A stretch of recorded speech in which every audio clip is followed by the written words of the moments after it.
We begin tonight with the treacherous driving, multiple accidents across several states, a dangerous mix of snow, sleet, and freezing rain, cars and trucks colliding, many right off the roads from the Midwest right into the Northeast. And tonight, a new storm coming right behind this. The images tonight, an icy crash slowing traffic on I-70 to a crawl, one of dozens of accidents. This is the Kansas City area.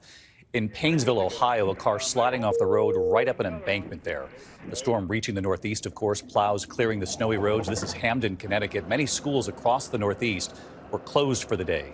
De-icing planes during whiteout in New Hampshire's Portsmouth International Airport. The system spawning an EF1 tornado as well. In Hart County, Kentucky, 95-mile-an-hour winds. And tonight, a new fast-moving storm will sweep across the country, hitting all over again. These images from Bellevue, Washington, where it started already. The accidents on the 405 and now headed east. Meteorologist Lee Goldberg has the timing for this when it hits the Midwest and the Northeast again. But first, Trevor Ault tonight with the images coming in now. Tonight, a treacherous mix of snow, sleet, and freezing rain, making for a white-knuckle drive home for millions. On the Pennsylvania Turnpike southeast of Pittsburgh, this tractor-trailer stranded, ice covering trees and weighing down power lines. Road crews have been working through the night here outside Philadelphia. The Pennsylvania Department of Transportation says they've had 400 trucks putting down salt just in this area. Crashes littering the Massachusetts Turnpike near Boston, and near Cumberland, Maine, cars on that critical artery I-95 at a standstill after multiple accidents. Overnight, at least 20 crashes on I-94 south of Milwaukee. This officer diving out of the way. You're safe in your car, open your window.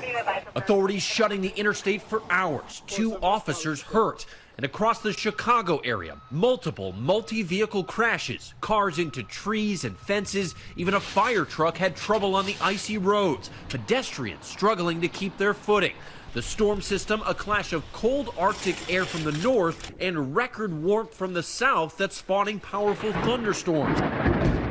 South of Louisville, Kentucky, a confirmed EF1 tornado with 95-mile-an-hour winds tearing up a farm in Hart County. And David, just as temperatures are starting to warm, now another storm system is moving in right behind this one. It's going to impact many of the same areas this weekend, David. All right, Trevor Ault, thank you. And on that point, Trevor, this new storm now on the way. Let's get right to Chief Meteorologist Lee Goldberg of WABC. Well, Lee, take us through it. David, you can't sleep on this pattern. It's an assembly line of storms in the west, and they're racing across the country. So the icy mix that's leaving the Northeast tonight, there's already winter storm watches for the weekend storm from New York City to Hartford to Boston. Now, that storm is slamming the west coast right now. There's heavy rain north of San Francisco, flood watches. Some of that rain's creeping down through Southern California. There could be several feet of snow in the Sea Area and the Rockies. So that moves out and tracks toward the upper Midwest, and that'll be there by late Friday night and into early Saturday morning. That could be upwards of 6 inches in the Twin Cities. And then it's on to the Northeast. Come later Saturday and Saturday night, snow moves in, a mix to the south. Could be several inches on the I-95 corridor. David, there are 2 more storms next week. All right, we'll get to those next week. Lee Goldberg with us again tonight. Lee, thank you.